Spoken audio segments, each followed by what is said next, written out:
जी तो अल्हम्दुलिल्लाह मक्खन से घी बनाने का प्रोसीजर जी, ये मैं आप लोगों के साथ पहले भी एक शेयर कर चुकी हूँ वीडियो। ये देख लें कचरा। फिर आपके साथ मैं ये भी वीडियो शेयर करूंगी कि ये जो जली हुई देचकी है इसको कैसे साफ करना है। आज तो कम जली है, आइंदा नेक्स्ट टाइम इंशाल्लाह मैं आपके साथ शेयर करूंगी। और ये देख लें, ये इस टाइम का फुल गर्म है घी। ये मैंने इस बर्तन में इसलिए आर्जी तौर पर डाला है ताकि ठंडा हो तो फिर किसी बर्तन में सेव करेंगे। ये पहले से स्टोर शुदा है। मक्खन जो है मैं बनाती हूँ जी बेसिकली रोज लस्सी। मैं मलाई समेत दूध को आप आधा किलो ले लें, जितना भी आपकी डिमांड है जी। मैं आधा किलो दूध लेती हूँ मलाई समेत, उसको मैं जाग लगा देती हूँ।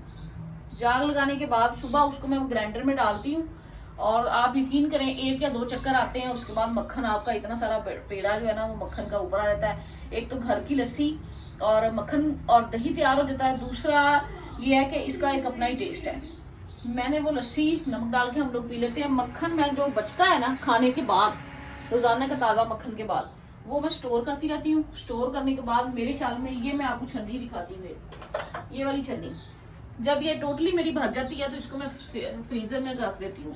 ये 3 छन्नियाँ थी बेसिकली, जिसको मैंने गर्म किया है। गर्म करने के बाद ये देख लें आप, बिल्कुल नीट है। अभी मैंने इसको एक बर्तन में लादा मैं इसलिए डाला है कि इसको ठंडा होने के बाद मैं एक दफा फिर से गर्म करूंगी ताकि इसमें बची कुची जो लस्सी है ना या छाछ है वो निकल जाए। इससे फिर आपको ताज़ा घी आप जितनी मर्जी देर तक स्टोर कर लें। ये मेरा 2-3 माह पहले का है और देख लें बिल्कुल वैसे का वैसा ही है।